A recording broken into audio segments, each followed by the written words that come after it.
Buenos días, Presidenta Elia Cruz de La Hoguera. En primer tema, quisiera preguntarle, en esta alerta que emitió Estados Unidos de seguridad en Michoacán, que derivó en la suspensión temporal de la exportación de aguacate, ellos mencionaban que había una amenaza. ¿Su gobierno ya identificó esa amenaza? Hubo una reunión en la embajada el viernes, si mal no me equivoco, sin informarnos. Tomó esta decisión las distintas instituciones que tienen que ver con la inspección del aguacate. El aguacate que es para exportación y en general todos los productos perecederos que se exportan, y los no perecederos también, pero los perecederos, tienen un control de calidad muy estricto y un control de sanidad muy estricto, que tiene que ver pues con los acuerdos comerciales. Para ello pues hay inspecciones sanitarias que las hace en México Senacica, que es la institución que se dedica a la inspección sanitaria por parte de la Secretaría de Agricultura, y al mismo tiempo inspectores ya sea mexicanos contratados por las agencias de Estados Unidos sanitarias, o también pueden ser estadounidenses que están en México que se dedican a la inspección en la cadena productiva del aguacate de exportación y de otros productos. Lo que plantearon, que no lo informaron previamente, es que algunos de estos inspectores habían tenido amenazas.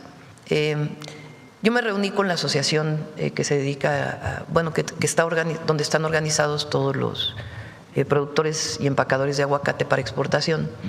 Esta reunión ya la teníamos y justo se da el día en que ya la teníamos programada, y justo se da esta situación por parte de las instituciones del gobierno de Estados Unidos. Y ahí hablamos, como lo mencioné aquí en la mañanera, hay una zona en donde se tiene mayor vigilancia, que está alrededor de Uruapan, en donde bajó mucho la extorsión, pero hay otra zona en donde en el último mes había crecido temas como la extorsión. Por eso me reuní con ellos, junto con la Defensa y la Secretaría de Seguridad, para poder atender, incluso personal de la Fiscalía, para poder atender este tema. Y al mismo tiempo se dio este retiro. Entonces, de por sí ya estábamos atendiendo el tema, se tomó una decisión, incluso el día que estuvieron conmigo, después se quedaron trabajando para ver dónde se fortalecía la vigilancia y cómo fortalecíamos todo el apoyo que se requiere, y al mismo tiempo para los productores y los empacadores, y al mismo tiempo, cuando se da este llamado, pues pedí al secretario Omar que hablara, estaba Roberto fuera de México, entonces a Relaciones Exteriores y a Seguridad, que pudieran hablar con el embajador para poderse sentar a ver exactamente qué es lo que estaba pasando. Se sentaron el viernes y ya se planteó de algunas personas que habían recibido algunas amenazas, y se les va a dar toda la seguridad para que no haya problema. Y esta mesa se queda de manera permanente para garantizar la exportación del aguacate y también que todas las personas tengan seguridad. Entonces el acuerdo fue justamente eso, que les van a dar protección de seguridad, únicamente eso, para que vuelvan todos los inspectores. A todo, en realidad, porque es a los productores, a los empacadores y también pues a los inspectores, tanto de Senacica como de esta, no recuerdo ahorita cómo se llama, pero es una organización que se dedica a la inspección que viene de Estados Unidos. Entonces se acordó la seguridad, ya se abrieron 45 empacadoras para su exportación, y creo que son 60 y tantas, las que siguen también esperamos que se abran esta semana. ¿Les mencionaron qué grupo criminal los estaba amenazando? Bueno, eso ya lo puede informar la Secretaría. Presidenta, ¿usted no ve una intencionalidad distinta, aparte de la seguridad, por parte de Estados Unidos con este tema del aguacate, que se suma quizá a la acusación o el señalamiento que hacen de las lechugas mexicanas con este brote que dicen que inició en Guanajuato, y sumado también recientemente con lo de salmonelosis con los chiles?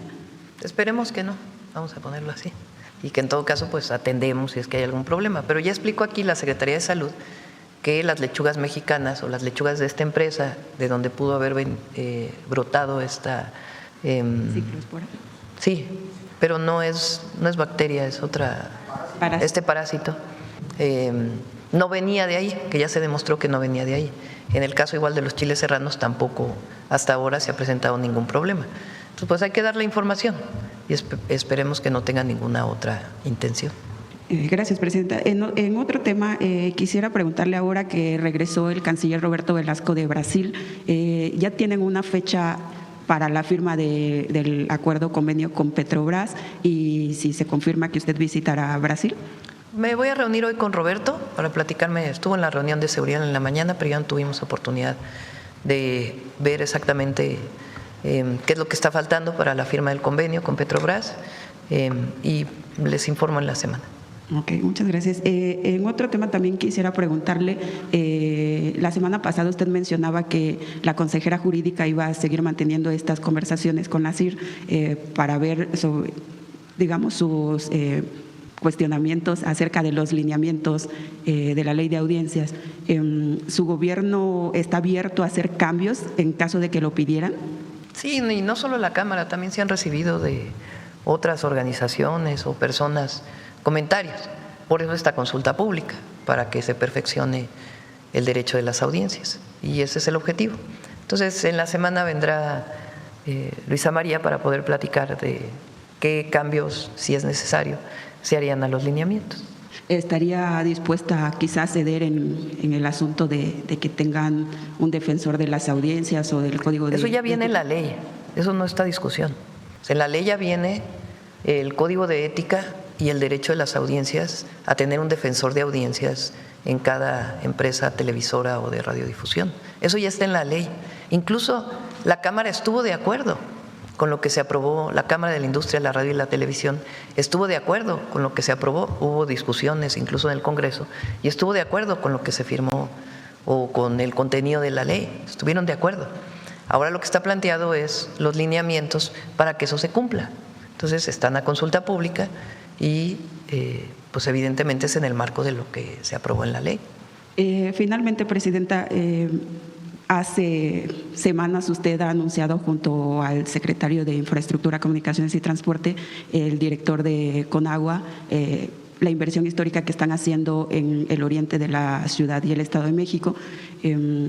Quisiera preguntarle si dentro de todas estas obras que están realizando en esa zona, sobre todo sobre la avenida Zaragoza, contemplan una exactamente antes de subir el puente de la Concordia, porque esa zona es muy conflictiva, siempre se inunda, cada año ocurre eso. Si tienen planteado algo para justamente esa zona. De hecho, hay una parte que ya está funcionando. El año pasado hubo inundaciones en esa zona y tardó mucho tiempo en bajar el nivel del agua. Ahora hubo cierto nivel, pero de inmediato pudo desalojarse el agua. Entonces, si quieren, otro día invitamos nuevamente a Conagua para que expliquen dos cosas. Uno es el metro, digamos, la disminución de inundaciones y encharcamientos en la zona metropolitana del Valle de México, particularmente en el oriente, y dos, llevar agua potable, porque también hay un proyecto integral de recursos muy importantes para poder sustituir algunos pozos que provocan el hundimiento de la zona oriente y llevar agua desde Cuautitlán Izcalli hasta Iztapalapa. Estuve en el lago de Guadalupe hace unos días. Es una presa que se hizo por el general Lázaro Cárdenas para evitar inundaciones en el Valle de México y es una presa que se alimenta principalmente con agua de lluvia. Tiene algunos niveles de contaminación de drenajes que llegan de colonias que fueron creciendo alrededor del lago. Se están haciendo los drenajes marginales para que no llegue al lago de Guadalupe y al mismo tiempo utilizar esa agua de lluvia, que pueden llegar a ser 3 metros cúbicos por segundo, para retornarlos al uso tanto de Cuautitlán como de otras regiones de la zona metropolitana. ¿Cuándo se iniciarán las obras? Porque también lo había mencionado usted, de la línea A del metro, que también se inundó hace 15 días. Traemos a la línea A del metro, todavía no tiene recursos para poder recuperar, digamos, estamos viéndolo con la jefa de gobierno. En este momento estamos destinando para la Ciudad de México, obviamente lo que se destinó para terminar el tren insurgente de Santa Fe a Observatorio, los recursos para el tren Lechería AIFA, que aunque es en el Estado de México, ayuda mucho a la Ciudad de México, la línea 12 del metro, que es una línea que ya lleva muchísimo tiempo hacia el poniente, hacia Mixcoac, que la estamos construyendo desde el Gobierno de México, y la línea 4 del cablebús, que va por Tlalpan. Ese recurso para infraestructura, más aparte los 1.500 millones que se dieron, igual que a Jalisco y a Nuevo León, para la línea 2 del metro. Toda esa inversión está en este momento en la Ciudad de México Y por supuesto el tren Ciudad de México-Querétaro pues va a beneficiar también a muchos habitantes de la Ciudad de México. La parte de la línea pues tenemos que ver en qué momento podemos destinarle recursos para recuperar su… dado que es Avenida Zaragoza o Calzada Zaragoza, tiene hundimientos, entonces la idea es que se pueda recuperar para que pueda recuperar velocidad la línea. Todavía estamos platicando eso con la Ciudad de México, pero lo que tiene que ver con la inundación en Los Reyes La Paz, que justamente es ahí una de las estaciones del metro de la línea donde se inunda, eso ya se está trabajando, ya tiene todos los recursos y es parte de lo que visitamos hace poco en Nezahualcóyotl, lo que se hizo en la presa del Salado o en el vaso de regulación del Salado, todo eso se está trabajando en este momento. Gracias, presidenta. Buenas. Gracias. Vamos de este lado. A ver, ¿quién está? A ver, la compañera. Muchas gracias, presidenta. Yaret Arciniega, de Revista Fortuna. Presidenta, sabemos que esta regulación, este tema de la discusión va enfocado principalmente a niños y adolescentes que han sufrido pues por este uso intensivo de las plataformas y las redes sociales. Sin embargo, pues también sabemos que los adultos han sufrido pues parte de las afectaciones del uso de estas redes sociales, de estas plataformas digitales. Y en este sentido, presidenta, preguntarle, en febrero usted habló de la necesidad de regular el uso de bots en redes sociales, particularmente durante las campañas electorales. Ahora que se retoma este debate sobre la regulación de plataformas, ¿se contempla establecer reglas específicas para cuentas automatizadas, granjas de bots, campañas coordinadas de desinformación? ¿Y qué autoridad sería la encargada de detectarlas y de sancionarlas? En el plan A de la reforma electoral, que no se aprobó, decía que cuando se usa inteligencia artificial debería aparecer en grande esta propaganda, esta publicación está hecha con inteligencia artificial, porque ahora es muy pequeñito lo que aparece y a veces ni siquiera aparece. No se aprobó esto y pues para las campañas ya le correspondería al INE o al INE esencialmente, pues hacer lineamientos generales, porque es la institución encargada de ello. No sé si lo harán o no lo harán, pero en todo caso les correspondería a ellos. Ya la parte legislativa para esta campaña ya no podrá aprobarse, porque ya no es la fecha para poderlo hacer para esta campaña electoral. De todas maneras, sigo pensando que es importante que tenga por lo menos la inteligencia artificial, pues la publicación de qué es inteligencia artificial. Pero esta discusión va más allá incluso de las campañas electorales. Tiene que ver con la convivencia y las relaciones humanas que están siendo afectadas por todos estos mecanismos. ¿A quién tenemos que proteger primero? Pues a las niñas y a los niños. Y particularmente ya hay, ¿cuántos estados que han regulado el uso de?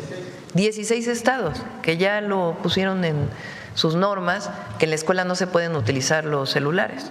Entonces podemos empezar por ahí. Además, estos estados son de todos los partidos políticos. Hay de aquellos que provienen del PAN, del Movimiento Ciudadano, del PRI, de Morena. Quiere decir pues que hay un inicio de acuerdo en todas y todos, por lo menos partidos, pues de regular el uso de los celulares en las escuelas.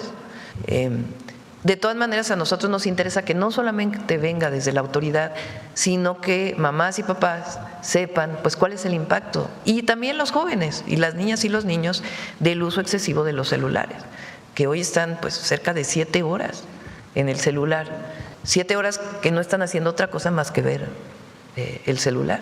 Entonces están sustituyendo un tiempo que antes era de raciocinio, de pensamiento, de ejercicio mental y físico, por la pantalla.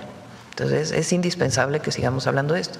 Ya después de que veamos las escuelas y la discusión del impacto que tienen el aprendizaje y el comportamiento de las niñas y los niños y los jóvenes, pues ya podemos hablar después de inteligencia artificial y otras regulaciones que también ya hay en muchísimos países del mundo y que me parece indispensable que México lo tenga. Y mientras más de consenso sea, mejor, porque yo creo que muchísimas personas, no importa por quién voten, digamos, en una elección, están de acuerdo que debe haber una regulación. Bueno, lo dice el Papa León XIV en su encíclica, de cómo hay monopolios muy poquitos que controlan los algoritmos y lo que se ve en las pantallas y el impacto que esto puede tener en general en la sociedad. Presidenta, sobre el impacto financiero, precisamente del uso de los celulares, quisiera preguntar si se ha analizado junto con la Conducef la necesidad de aumentar la alfabetización de los adultos que durante y después de la pandemia también sufrieron adicción y influenciados por la manipulación de los algoritmos, pues se vieron dirigidos a invertir en criptomonedas. Bueno, es algo, vamos a preguntarle a la Secretaría de Hacienda. Muchas gracias, Presidenta. Presidenta, en los últimos meses hemos visto la clausura de escuelas mal llamadas militarizadas por denuncias de abusos físicos contra menores. En este contexto me gustaría retomar el caso del exprofesor de La Salle, Francisco Serrano Limón, que pues es un caso que vuelve a poner sobre la mesa las denuncias de abuso sexual en las escuelas. Presidenta, ¿su gobierno contempla fortalecer la supervisión de este tipo de escuelas y establecer protocolos pues más estrictos para prevenir este tipo de casos, para denunciar y para la atención de estas denuncias? Con su permiso, Presidenta, son dos temas. Primero, las escuelas militarizadas, advertimos que no está contemplado en ninguna ley como modelo educativo. Entonces, le pedimos a las autoridades estatales, que son las responsables de emitir los REBOEs, de que aquellas escuelas que no quisieran cambiar pues, tienen que ser clausuradas, cerradas. Y algunas de estas militarizadas sí tienen cierto reconocimiento en comunidades educativas. Ellos tienen que transformarse ahora de conceptos militares a conceptos cívicos, ciudadanos y basados en el humanismo mexicano. No tenemos ningún conflicto con ninguna autoridad estatal. Hemos platicado con Aguascalientes, con Zacatecas, con Nuevo León, con Guanajuato, que es donde había este tipo de escuelas, y ya están ellos transformando toda su currícula, toda su organización, y no solo el nombre, porque el nombre es como consecuencia. Entonces, no vamos a tener, como lo dijimos, ninguna escuela militarizada al inicio del siguiente ciclo. La educación militar le corresponde exclusivamente a la Secretaría de la Defensa Nacional y esta inicia en media superior para la preparación de quienes van a integrar el Ejército Mexicano o la Guardia Nacional. Segundo asunto, el abuso sexual. El año pasado a mí me correspondió, como representante del Estado mexicano, pedí una disculpa pública de un caso muy grave que ocurrió en la Gustavo Madero hace, si no me equivoco, 10 años. Y una de las consecuencias de ello fue establecer protocolos para evitar cualquier tipo de maltrato y abuso sexual en las escuelas. Y el segundo lunes del inicio de clases, es decir, en este ciclo arrancamos el 31, corresponderá el 7 de septiembre, ese día hay una jornada nacional de concientización para erradicar el abuso sexual y cualquier tipo de maltrato en las escuelas. Entonces estamos siendo muy estrictos en eso, en que las escuelas sean lugares seguros y que no representen ninguna amenaza para nuestros niños y nuestras niñas. Es algo que hemos tomado muy en serio en la Secretaría. Esta campaña se está llevando a cabo en todos los niveles educativos y también se está llevando a cabo tanto en escuelas públicas como en escuelas privadas, porque sí, recordar que el caso de Francisco, del exprofesor, fue en La Salle. Los protocolos son para todas las escuelas, públicas y privadas. Estos aplican principalmente a educación básica. En media superior tenemos otro tipo de protocolos, pero tienen otro tipo de enfoque diferente al que se aborda en educación básica, donde los niños lo que necesitan es protección. Por ejemplo, una de las cosas que nos instruyó la presidenta, en todas las escuelas nuevas que estamos haciendo, hay baños para los alumnos, las alumnas, y hay baños para los profesores. Teníamos 26 escuelas y todas están hay una que ha sido clausurada por el gobierno de Tamaulipas, pero las demás están ya en transformación.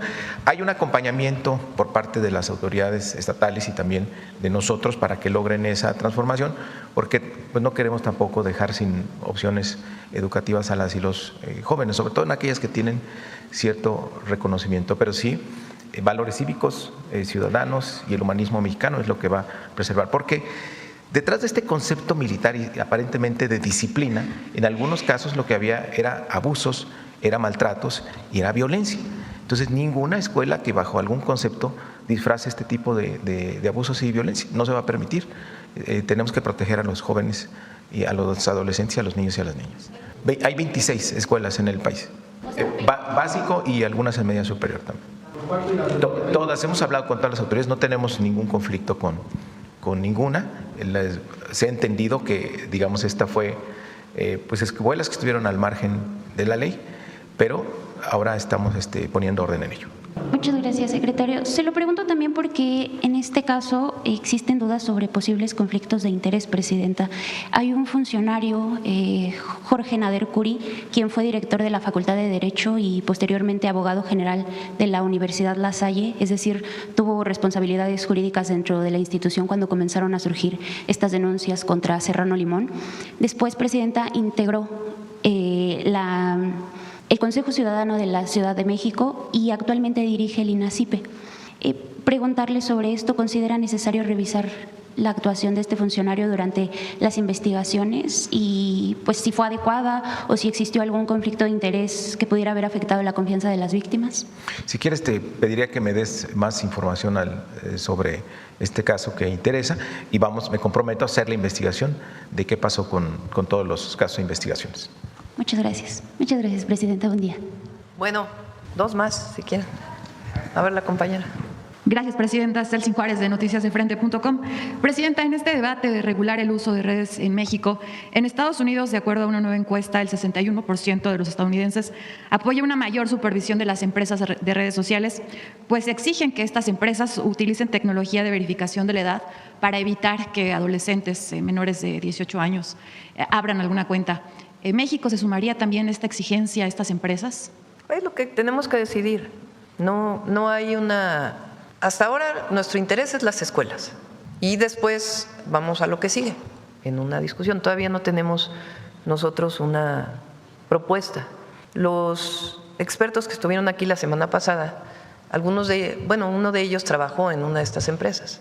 Digo que hay muchas cosas que se pueden hacer desde las propias empresas para evitar estos esquemas. Entonces estamos platicando. Todavía no tenemos una orientación en este sentido. Gracias, presidenta. En otro tema, saber qué información tiene sobre el decomiso que la Fiscalía hizo en un predio de la empresa MyTrack, en la que se decomisaron 3.7 millones de litros de combustible robado, una empresa a la cual el gobernador panista y exprófugo García Cabeza de Vaca entregó un contrato por más de 90 millones de pesos en adjudicación directa. Si tiene información al respecto. Ya que lo informe la Fiscalía. Y ya por último, presidenta, sobre esta reanudación de envío de aguacate a Estados Unidos, si tiene que ver el envío de estos más de 1.500 elementos de la defensa a la zona aguacatera de Michoacán para garantizar la seguridad. Repito, tenía yo ya reunión con la Asociación de Exportación de Aguacate, no recuerdo ahora el nombre, Asociación de Productores y Empacadores, Exportadores de Aguacate. Ya teníamos reunión con ellos porque querían platicar con el Gabinete de Seguridad y decidí encabezar la reunión para fortalecer la seguridad en otra zona de Michoacán, que no es la zona de Uruapan, donde ha disminuido mucho. De hecho, en la encuesta de la ENSU, del INEGI, en el caso de Uruapan, disminuyó la victimización en 60%. O sea, a las personas que se les pregunta, ¿fuiste víctima de algún delito?, disminuyó en el último trimestre en 60%. Y tiene que ver con un trabajo muy importante que se hizo con el Plan Michoacán. En esta otra zona recientemente se incrementó la extorsión. Entonces ya teníamos reunión con ellos para ver cómo podíamos apoyarles y en general a toda la población. Y justo se da el tema de la inspección del aguacate. Entonces, la decisión de enviar más apoyo de la Guardia Nacional a esa zona, que son 5 municipios, ya venía tomada desde antes y evidentemente apoya también, justamente en la zona donde Estados Unidos pidió mayor vigilancia para sus inspectores. Gracias, presidenta. Gracias. Bueno, la última pregunta. A ver.